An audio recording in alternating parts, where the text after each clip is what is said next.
The wind moving through the high timberline did not sound like wind. It sounded like a woman screaming. Abigail Sterling couldn't scream. Her throat was too raw, too frozen, the icy air scraping her lungs like crushed glass with every violent jolt of the horse beneath her. The beast was fully panicked, tearing through the dark, pathless wilderness of the mountain pass, driven mad by the freezing sleet and the cruel sting of the briar whips that had been lashed across its flanks before it was let loose. And Abigail was tied to the saddle. Thick, brutal hemp ropes bound her wrists to the saddle horn, pulled so tight they had long since rubbed the skin raw.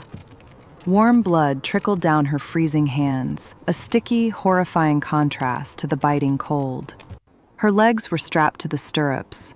She was entirely at the mercy of the terrified animal, crashing through low-hanging pine branches that whipped and tore at what was left of her clothing.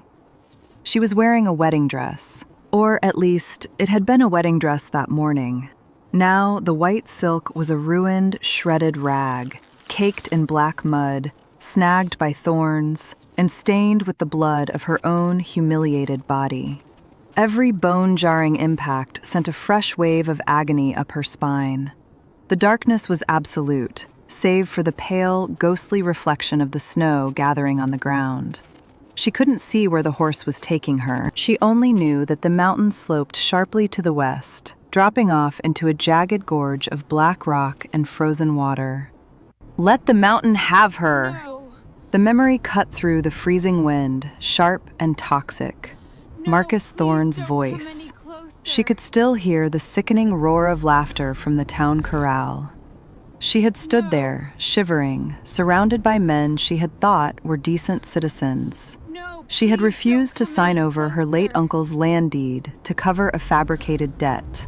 She had refused to marry a man who viewed her as nothing more than property to be acquired and broken.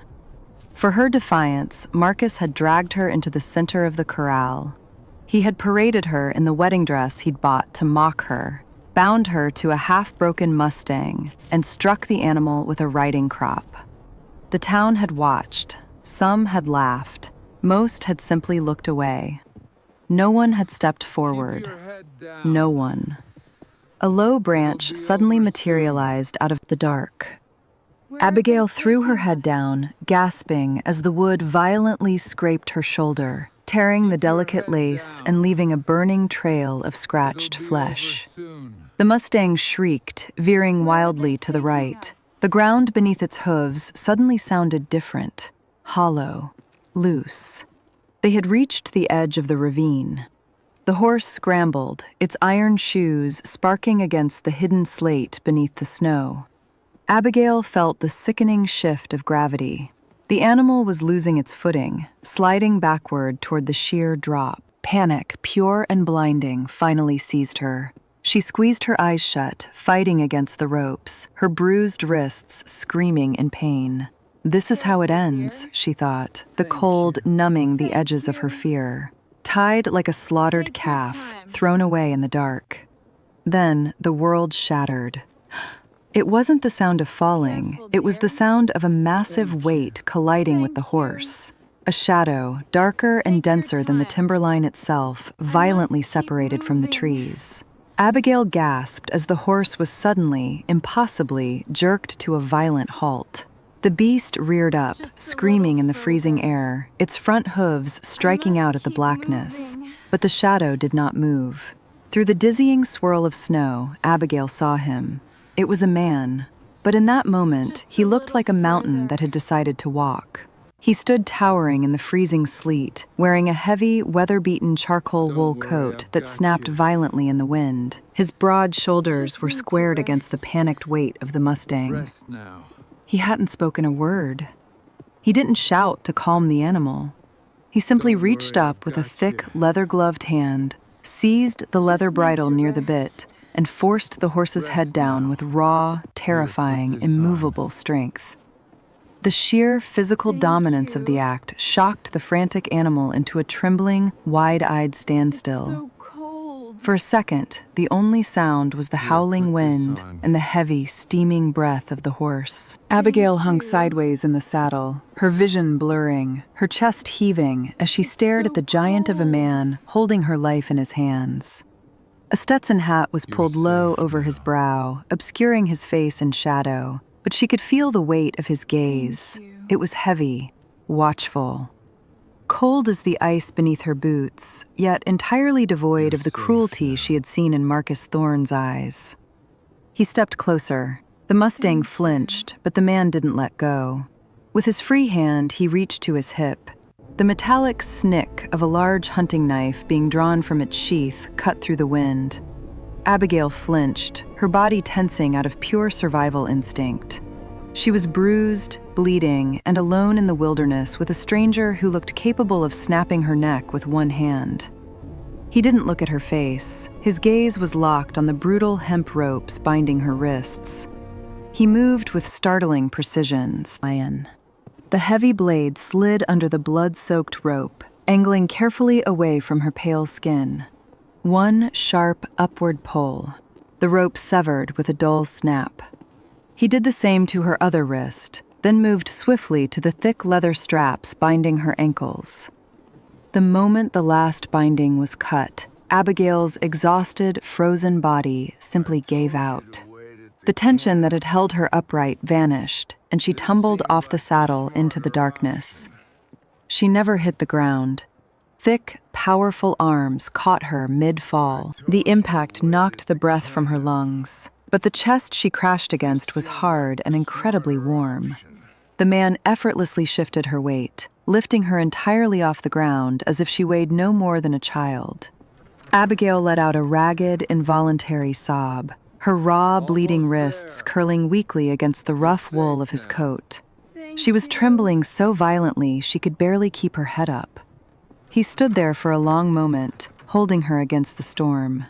He didn't ask her name. He didn't ask who had done this to her. He just stared down at the shredded, muddy wedding dress, at the blood freezing on her skin. Slowly, he shifted her into one arm, supporting her weight against his hip. With his other hand, he unbuttoned his massive charcoal coat, opening it to the freezing wind. Before she could process what he was doing, he wrapped the thick, heavy wool entirely around her trembling frame, pulling her tight against his chest, shielding her battered body from the ice. The sudden cocoon of warmth, smelling of wood smoke, old leather, and pine, hit her like a physical blow. It was the first act of mercy she had been shown in days.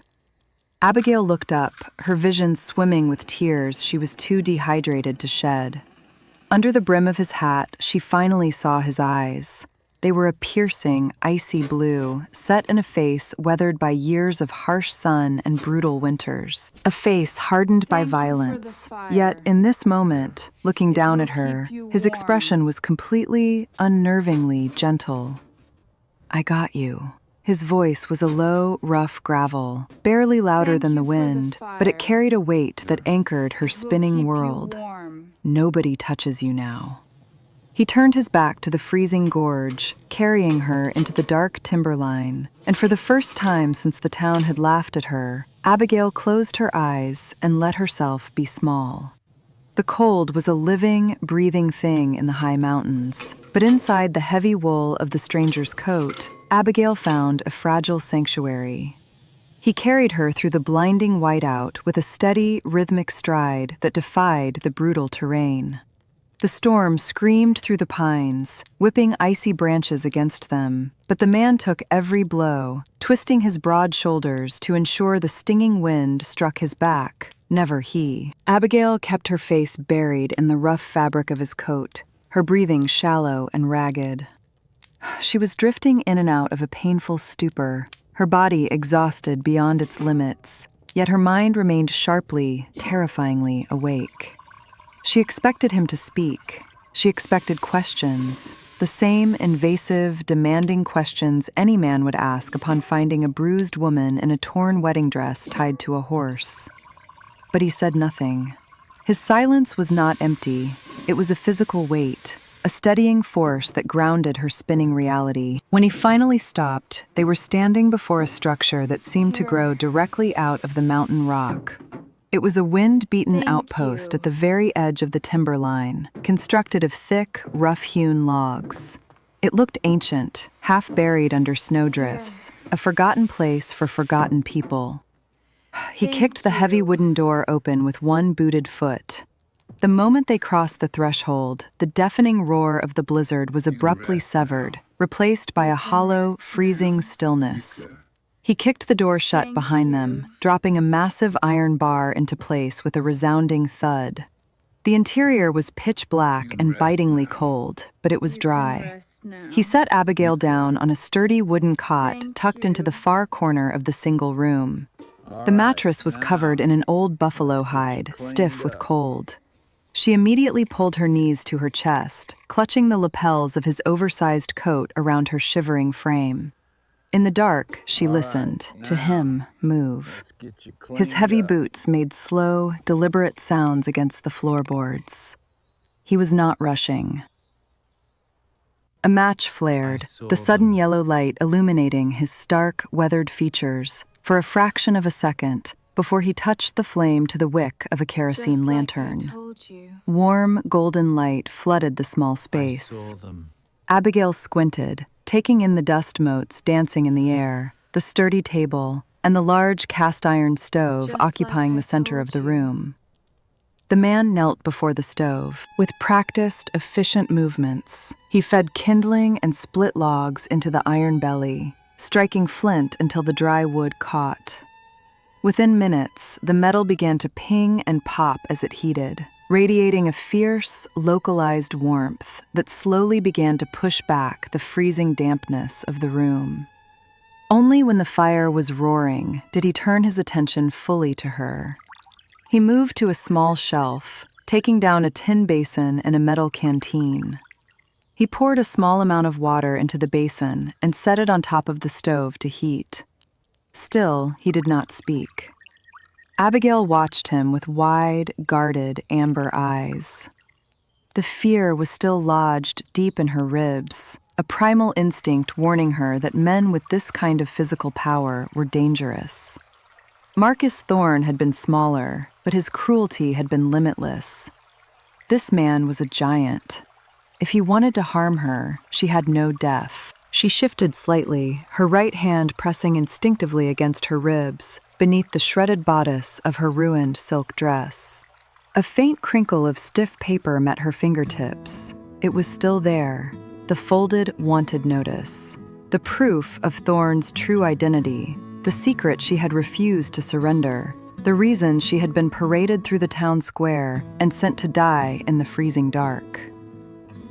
She let out a trembling breath, dropping her hand before the stranger could notice. He lifted the warm basin from the stove and approached her. Abigail instinctively flinched, pressing her back hard against the timber wall. The man stopped instantly. He did not step closer. He slowly lowered himself to one knee, keeping himself lower than her eye level, a deliberate submission of his towering height. He placed the basin on the floor, alongside a clean, folded rag and a small tin of yellow salve. "I ain't going to hurt you," he said. His voice was a low, rough gravel, barely louder than the wind, yet incredibly patient. "But those wrists need cleaning, or you'll lose the hands to infection before the frostbite even sets in." Abigail looked down at her hands. The thick hemp ropes had torn through the top layers of her skin, leaving bloody, weeping gashes that were already swelling angrily. The pain, temporarily numbed by the freezing cold, was beginning to return in throbbing, agonizing waves. She hesitated, her breathing shallow. Then, slowly, she extended her trembling hands toward him. He took her wrists. His hands were massive, entirely calloused, scarred across the knuckles from years of violence and hard labor. Yet, the moment his fingers curled beneath her forearms to support them, his touch was impossibly light. He dipped the rag into the warm water and began to clean the blood and dirt from her torn skin. The warmth stung fiercely. Abigail hissed, her whole body jerking. He paused, waiting for her to steady herself, not tightening his grip to force her compliance. When her breathing leveled out, he resumed. his movements slow, methodical, and profoundly gentle. He applied the yellow salve, which smelled sharply of pine resin and sulfur, coating the raw burns before wrapping them securely in clean, torn strips of cotton. As he leaned forward to tie the bandage on her left wrist, his heavy coat fell open slightly. Suspended from a tarnished chain on his vest was a silver pocket watch. Abigail's eyes fell upon it. The silver casing was heavily dented, but what caught her breath was the glass face. It was entirely shattered, a spiderweb of deep cracks obscuring the numbers beneath. The hands of the watch were frozen at 4:15. It was completely, undeniably broken. She looked from the cracked watch up to his face. The deep lines around his icy blue eyes, the tight set of his jaw, the sheer, exhausting weight of the silence he carried. She realized then, with a strange, sudden clarity, that this man had not survived the frontier unscarred. He was a broken thing, too. A man who had stopped running a long time ago and simply decided to stand still. "What is your name?" she whispered, her voice cracking from the cold. He finished tying the bandage, his large hands lingering for a fraction of a second before he pulled away. He picked up the bloody water basin and stood, his massive frame blocking the light of the lantern. "Jericho," he said quietly. "Jericho Cole." Abigail had heard whispers of that name in the town, a living legend. A mountain man the corrupt ranchers feared. A ghost who lived on the edge of the territory and answered to no law but his own. They said he was ruthless. They said he was a killer. Looking at the gentle, precise bandages on her wrists, Abigail knew the town was wrong. Jericho walked to the heavy wooden door. He didn't lie down. He didn't seek the warmth of the stove. He sat heavily on the floor, leaning his broad back against the heavy timber of the door frame, directly between her and the raging storm outside. He laid a lever-action rifle across his lap, his icy blue eyes staring straight ahead into the firelight. "Sleep," he commanded softly. "The fire will keep." Abigail pulled the heavy coat tighter around her shoulders, the scent of wood smoke acting like a balm to her frayed nerves. The wind howled furiously against the log walls, a violent, merciless force trying to tear the shelter apart. Art. But inside, accompanied only by the ticking of the cooling cast iron and the steady, rhythmic breathing of the giant guarding the door, Abigail Sterling closed her eyes. For the first time since she had arrived in this brutal territory, she knew, with absolute certainty, that she was safe. But as sleep finally dragged her under, the faint crinkle of the paper hidden against her ribs served as a cold reminder. Marcus Thorne was not a man who let his property go. When the storm broke, he would send his hunters, and the trail of a runaway bride and a wild horse would lead them straight to this door. The morning light that filtered through the single, frost-caked window of the outpost was blindingly bright, reflecting off the fresh snowdrifts outside. Abigail woke by degrees, her body protesting every microscopic movement. Her muscles felt as though they had been beaten against river stones, a deep, heavy ache settling into her very marrow. She opened her eyes, momentarily disoriented by the rough timber ceiling and the dancing shadows cast by the cast-iron stove. Then, the memory of the wild, screaming ride and the freezing black gorge rushed back, stealing the breath from her lungs. She jerked upright, a sharp gasp tearing from her throat as the raw burns on her wrists flared with agonizing heat. "Steady," a low voice rumbled from the corner. Abigail turned her head. Jericho Cole was sitting at the sturdy wooden table, precisely where he had been when she finally surrendered to sleep. He held a small, sharp knife in one hand and a piece of pine in the other, methodically shaving away ribbons of wood. He looked as though he had not slept a single minute. The broken silver pocket watch still hung from his vest, catching the morning light. He set the wood and knife down, rising with that startling, silent grace that seemed impossible for a man of his immense size. He walked to the stove, took a folded cloth, and lifted a battered tin pot from the hot iron. He poured a steaming measure of black liquid into a tin cup and brought it to the cot. "Drink," he instructed gently, holding the cup out to her. "It's bitter, but it'll warm the blood." Abigail reached out, her bandaged wrists trembling. She took the cup, letting the blistering heat seep into her freezing palms. She took a slow sip. The coffee was harsh, tasting of ash and strong chicory, but it spread a glorious, life-giving warmth through her chest. "Thank you," she whispered, her voice still raspy. Jericho merely gave a single, short nod. He turned back toward the window, his piercing blue eyes scanning the unbroken expanse of white beyond the glass. Setting the cup down, Abigail instinctively pressed her left hand flat against her ribs, right over the shredded bodice of her wedding dress. A wave of profound relief washed over her as she felt the stiff, crinkling resistance of paper hidden beneath the silk. It was still there. The freezing sleet had not destroyed it. She looked up at Jericho's broad back, a dozen questions forming on her tongue. She needed to know how far they were from the nearest territorial marshal. She needed to know if he had a wagon. She needed to know if she could trust him with the secret burning a hole against her skin. Before she could speak a single word, a sound cut through the absolute silence of the mountain morning. It was a sharp, hollow baying. A dog, followed immediately by the deep, rhythmic crunch of hooves breaking through crusted snow. Abigail's heart slammed against her ribs.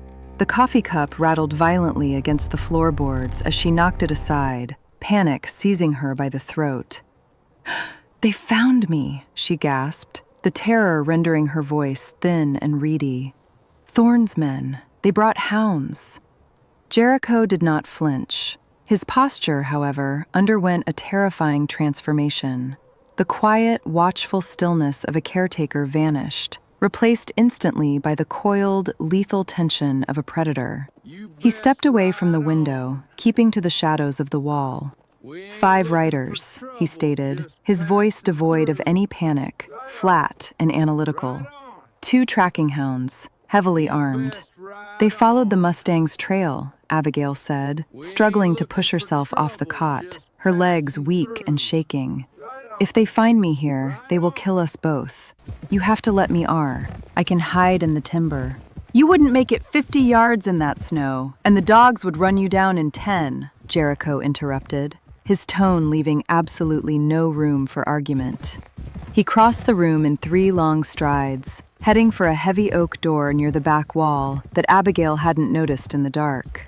He threw the iron latch and yanked it open, revealing a small, windowless storage room used for keeping root vegetables from freezing. It was pitch black inside. "Get in," he commanded. Abigail hesitated, her claustrophobia warring with her terror of Marcus Thorne. Jericho didn't wait. He picked up his massive charcoal wool coat from the end of the cot and draped it forcefully over her shoulders, pulling the heavy lapels tight across her chest.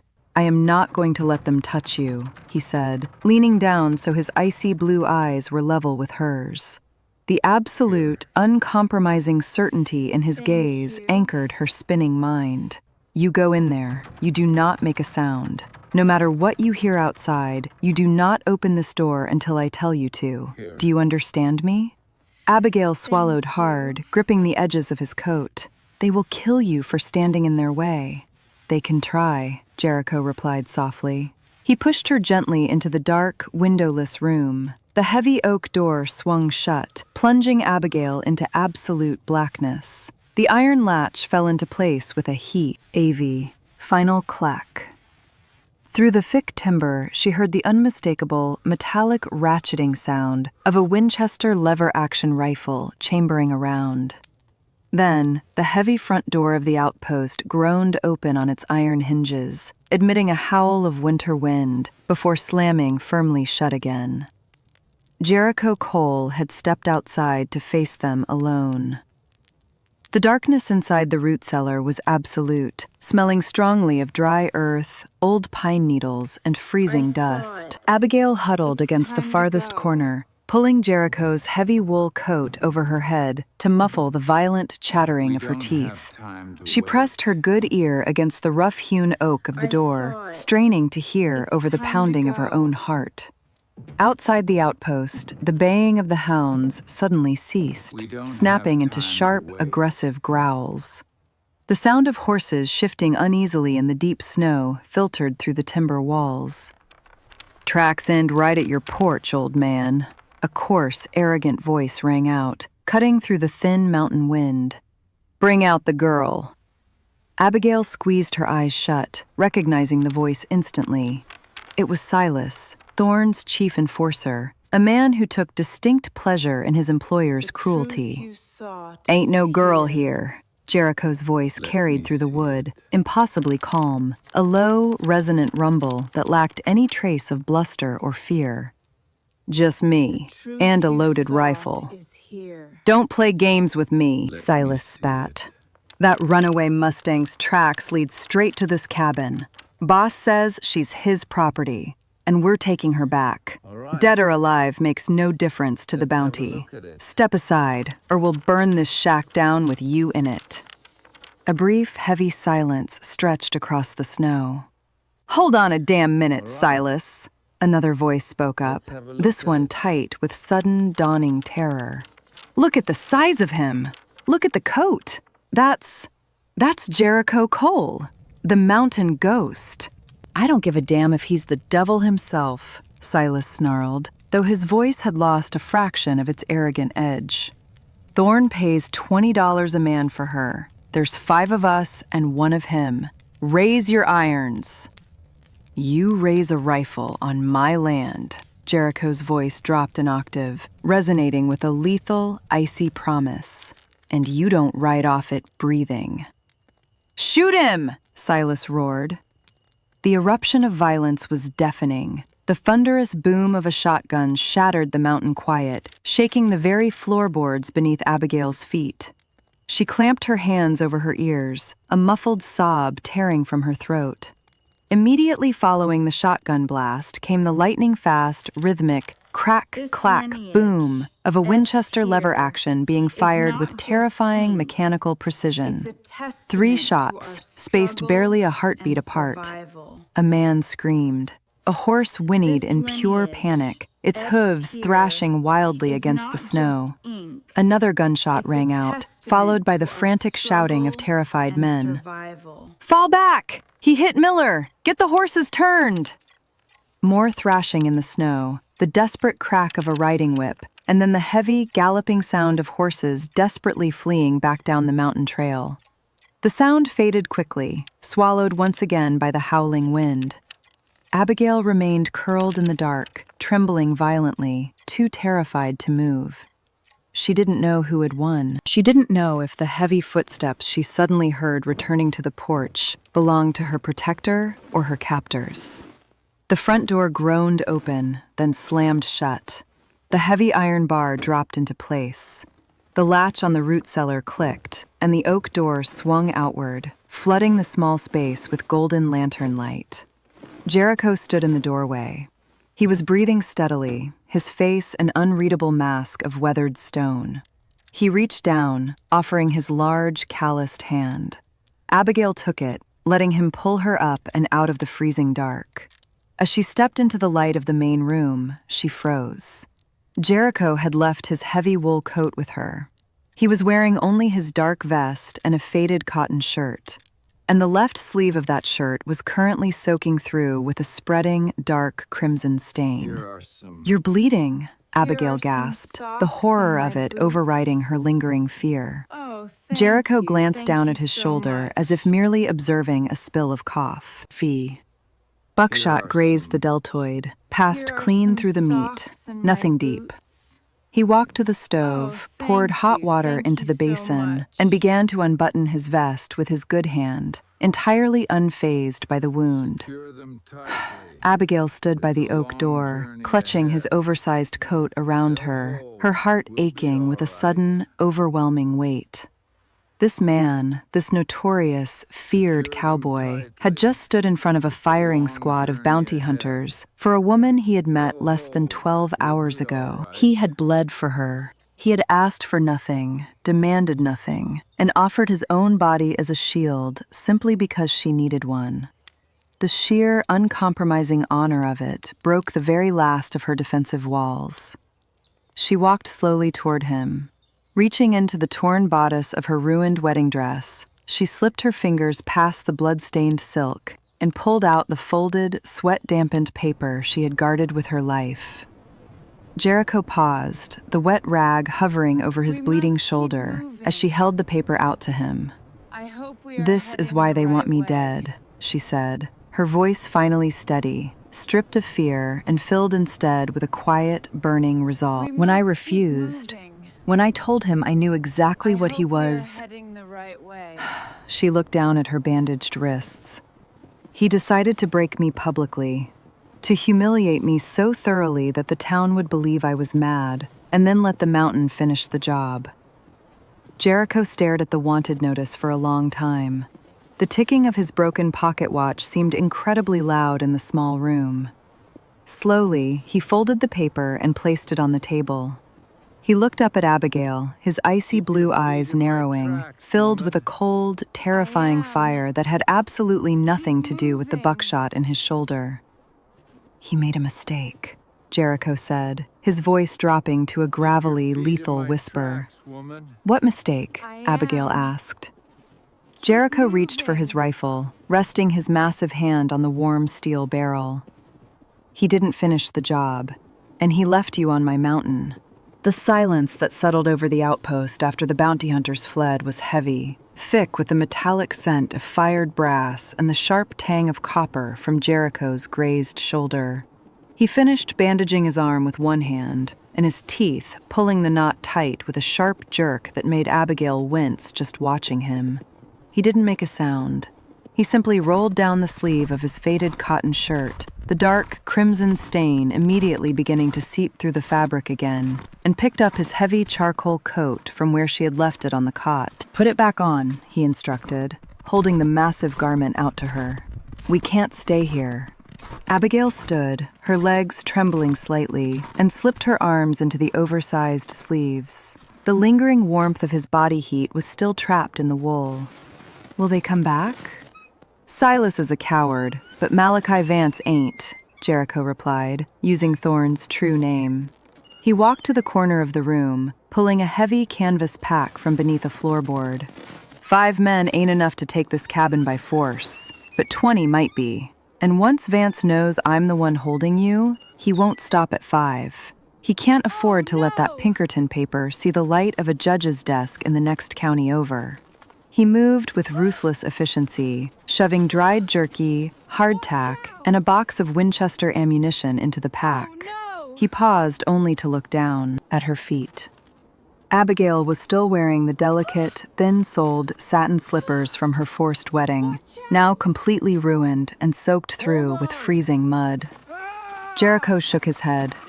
He went to a wooden chest at the foot of his cot and pulled out a pair of thick, hand-knit wool socks and a pair of worn leather riding boots. "They'll be entirely too big," he said, kneeling before her once more. "But you'll lose your toes to the frost in those slippers." Abigail sat on the edge of the cot. She didn't protest as he gently removed the ruined satin shoes. Her feet were pale and freezing. Jericho pulled the thick wool socks over her cold skin, then slipped her feet into the heavy leather boots. He took a long strip of rawhide and expertly bound the boots tightly around her ankles and calves, ensuring they wouldn't slip off in the deep snow. "Thank you." "Can you walk?" he asked, looking up into her amber eyes. "I can walk," Abigail lied. Her entire body felt bruised, her raw wrists throbbing in time with her heartbeat. But she set her jaw, refusing to be the fragile, broken thing Marcus Thorne had tried to turn her into. Jericho seemed to read the lie and the fierce dignity beneath it. A faint glimmer of profound respect softened the icy blue of his gaze. "Stay right behind me, step where I step." They left the outpost exactly as the sun was beginning to lose its battle against the gathering storm clouds. The wind had picked up again, howling through the jagged peaks of the timberline, driving a fresh onslaught of freezing sleet sideways across the mountain. The journey was a brutal, punishing test of endurance. Jericho led the way, acting as a human plow through snowdrifts that reached his thighs. He took the absolute brunt of the punishing wind, his broad shoulders squared against the gale, breaking the trail so Abigail would only have to navigate the packed snow left in his wake. Hours bled into a gray, freezing blur. The mountain terrain was unforgiving, steep, jagged, and treacherous beneath the deceptive blanket of white powder. Abigail focused entirely on the back of Jericho's vest, placing her heavy, bound boots precisely into the deep tracks he left behind. Her lungs burned with the icy air. The torn wedding dress beneath the heavy coat felt like a block of ice against her legs, but she did not complain. Every time she felt she could not take another step, she thought of the town square. She thought of the laughter, the humiliation, the absolute certainty of the men who believed she was nothing more than property to be broken. She gritted her teeth and took another step. Ahead of her, Jericho did not falter, though Abigail could see the physical toll the trek was taking on him. The crimson stain on his left sleeve had grown, freezing into a dark, stiff patch of ice and blood. Yet he never slowed his pace, never favored the arm, and never once looked back to demand if she was keeping up. He simply trusted her to survive. By late afternoon, the light was failing fast, casting long, eerie blue shadows across the snow. They were navigating a narrow, storm-broken logging road carved into the side of a steep incline. Below them, a jagged ravine of black rock and frozen timber yawned like an open mouth. "Tread light here," Jericho called back over the howling wind, his voice barely audible. "Black ice under the powder." Abigail nodded, though she knew he couldn't see her. She carefully placed her boot into his footprint, but the snow had shifted. The heavy leather boot failed to find purchase on the rock beneath. Instead, her heel struck a smooth, slick sheet of hidden ice. Abigail's footing vanished instantly. She pitched sideways, a sharp cry tearing from her lips as gravity ripped her off the narrow trail. She hit the slope hard, the breath knocking out of her lungs, and began to slide rapidly toward the sheer drop of the ravine. Her bandaged hands scrabbled desperately at the snow, finding nothing but loose powder and smooth ice. "Abigail!" The roar tore from Jericho's throat, completely devoid of his usual controlled calm. He didn't hesitate. He dropped his rifle into the snow and threw his massive frame down the slick incline, lunging after her. Abigail was sliding too fast. The edge of the drop-off was mere feet away. She squeezed her eyes shut, bracing for the empty air. Then, a hand closed around her forearm like an iron vic. Jericho hit the ice chest first, his heavy boots desperately hooking around a jutting root on the trail above to anchor them both. He had caught her with his left arm, the wounded arm. The violent, sudden jerk of her entire body weight pulling against his torn shoulder must have been agonizing. Abigail heard a sickening, muffled grunt of pain escape his lips. The sudden torque tore the crude bandage completely open, fresh, hot blood immediately soaking through the sleeve of his shirt. But his grip did not loosen a fraction of an inch. "I got you!" he roared over the wind, the muscles in his neck cording with the immense strain. "Don't move! I got you!" With a terrifying display of raw power, ignoring the fresh blood spilling down his arm, Jericho hauled her upward. He dragged her over the ice, pulling her away from the edge and dragging her safely onto the flat, packed snow of the trail. Abigail collapsed onto her hands and knees, gasping for air, her heart hammering against her ribs like a trapped bird. Jericho rolled onto his back beside her, his chest heaving violently. His hat had fallen off, his salt and pepper hair plastered to his forehead with freezing sweat. He scrambled to his knees, his massive hands reaching for her, checking her face, her shoulders, her arms, searching frantically for broken bones. "Thank you." "Are you hurt?" His voice was rough, completely stripped of its stoic armor. It was shaking. "Tell me you're not broken. Abigail, look at me." Dee, she looked up. What she saw in his icy blue eyes made her breath catch. It wasn't just adrenaline. It was absolute, unadulterated terror. He was looking at her, but she suddenly had the profound sense that he was seeing someone else. Me neither. A ghost. A memory of someone he had once failed to catch in time. "I'm all right," she gasped, reaching out with her bandaged hand to touch his chest, needing to ground him. "Jericho, I'm fine. You caught me." He stared at her hand against his shirt, his chest rising and falling heavily. The terror in his eyes slowly, painfully receded, locking itself back behind the thick iron vault of his composure. He closed his eyes, dropping his chin to his chest for one long, shuddering second. "We're losing the light," he said finally, his voice dropping back into its low, rough rumble. He picked up his hat and shoved it back onto his head, refusing to look at his bleeding arm. "There's a cave up ahead, used by trappers. We'll make camp there for the night." He stood up, retrieving his rifle from the snow. He didn't offer his hand this time, as if suddenly afraid that touching her again would reveal too much of the shattered man he was trying so hard to hide. But as Abigail struggled to her feet and followed his broad back into the darkening storm, she realized the truth. The town thought Jericho Cole was a monster because he was dangerous, but they were wrong. He was dangerous because he cared entirely too much, and the world had punished him, at him for it. The cave was little more than a jagged fissure torn into the granite side of the mountain, but it was deep enough to shatter the wind. It smelled of ancient dust and trapped frost. Jericho went to work the moment they stepped into the dark. Despite the fresh blood soaking his left sleeve, he moved with that same relentless, machine-like efficiency. He gathered dry deadfall from the back of the cavern, striking flint until a small, smokeless fire flickered to life. He packed snow into his battered tin pot, setting it near the flames to melt, then sat heavily against the stone wall. He didn't look at his arm. He just stared into the fire, his broad chest rising and falling in a slow, exhausted rhythm. Abigail sat across from him. She pulled his massive charcoal coat tighter around her shivering frame, her legs heavy in the oversized leather boots he had bound to her feet. The adrenaline of the fall had faded, leaving behind a deep, bone-deep ache.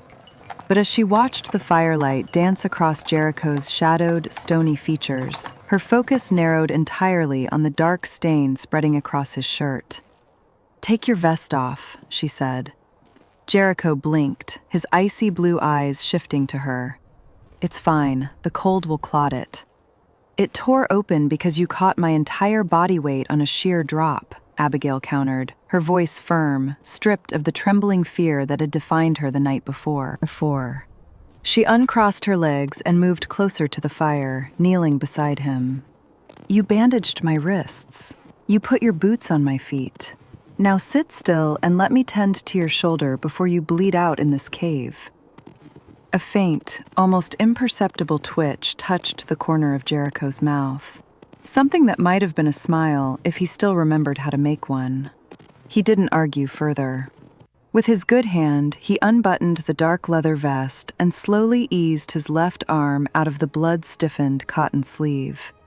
The wound was ugly. The buckshot had carved a jagged trench through the thick muscle of his shoulder, and the violent strain of catching her had ripped the raw flesh wide open. Abigail forced her breathing to remain steady. She took the tin pot of heated snow water, dipped a clean strip of cotton from his pack, and began to wash the blood away. She worked in silence, her bandaged wrists clumsy but profoundly gentle. Jericho didn't flinch. He sat as still as the mountain stone, his gaze fixed somewhere in the middle distance. As Abigail leaned in to apply the bitter-smelling yellow salve, her shoulder brushed his chest. The cracked silver pocket watch, still hanging from his vest on the floor beside them, caught the firelight. 4:15, Abigail murmured quietly, tying off a fresh linen bandage around his broad shoulder. "It hasn't ticked since you pulled me off that horse, probably long before." Jericho looked down at the shattered glass face of the watch. The silence in the cave stretched, thick and heavy, filled only by the crackle of the dry pine. For a long time, Abigail thought he wouldn't answer. He was a man composed entirely of locked doors and buried things. 10 years, Jericho said.